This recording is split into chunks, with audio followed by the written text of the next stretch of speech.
Oh, hello there. Yes, Sunday, a day for good Christians to do good Christian things. Speaking of which, the Daily Telegraph has a fascinating piece today. Children aged 7 are to be taught that they are not racially innocent. Yes, it's one of those great pieces that actually, the headline doesn't actually describe what it is. Not that that's going to stop them, of course. A bit later on today, the Daily Mail and the Daily Express will pick up this as well, and it'll be quoted as it's true.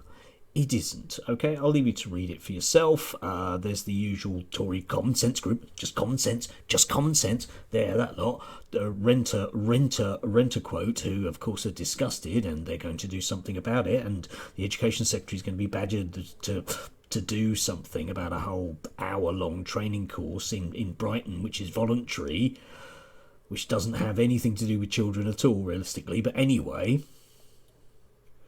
yes, it's another one of those pieces. Now, the reason I get cross about this is because these are the same people that earnestly say that children should be taught to think for themselves.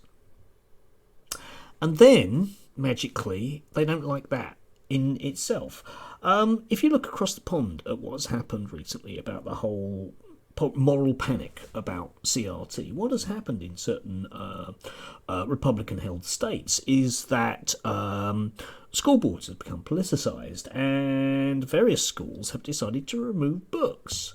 An awful lot of them. And they're not just about race, they're about anything that the GOP doesn't really like. So all the books about being gay come off the shelves, because we know how much that's really important to children. They're never gay unless they're exposed to such things. This is what this leads to. This is what this stuff is about. Okay, and there are a variety of people in this country that seem to, for some reason, have the same agenda. It's just any historical view of this, and by historical I mean a few months, and you realise that all of this stuff is always just a moral panic, and it's always just junk. I've actually done now, I think, 2 videos about Toby Young's dossier on white privilege being taught in schools, which was given to the Education Secretary, in the beginning of autumn last year. And it listed loads and loads and loads of examples of children being indoctrinated. Now, you would have thought, dossier, it's an important word, isn't it? Yeah, you would have thought that lots of action would have been taken from that. But oddly, nothing at all has come of that. Nothing at all. You know, it couldn't be that it was full of rubbish, could it? Anyway, that's that rant over. But this stuff makes me cross, because I come across people that read this stuff and they earnestly believe it. I mean, it must be true because it's in all the papers. And it makes a mockery of the idea of what I do for a living. I'll say it again. I teach children about Marxism. I don't teach children to be Marxists. I teach children about Nazism. I don't teach children to be Nazis. I know a lot of people have problems with differentiating between those two concepts, but it's quite important.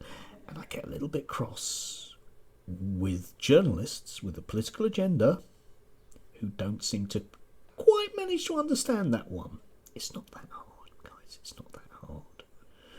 Anyway, I did say yesterday that I'd say something potentially about my cat. My cat spent some of the night outside, too cold, and my son thankfully brought him in. He has now had lots and lots of lovely, lovely, lovely food, some chicken and some tuna for his breakfast, and he has gone out again to enjoy the sunshine.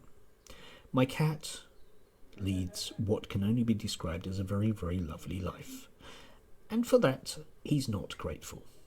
And that is the reason we cat owners have cats. The disdain is what we love. Anyway, have a lovely day. I'm back at work tonight. I'm going to be really tired tomorrow. Really tired. Anyway, have a lovely day.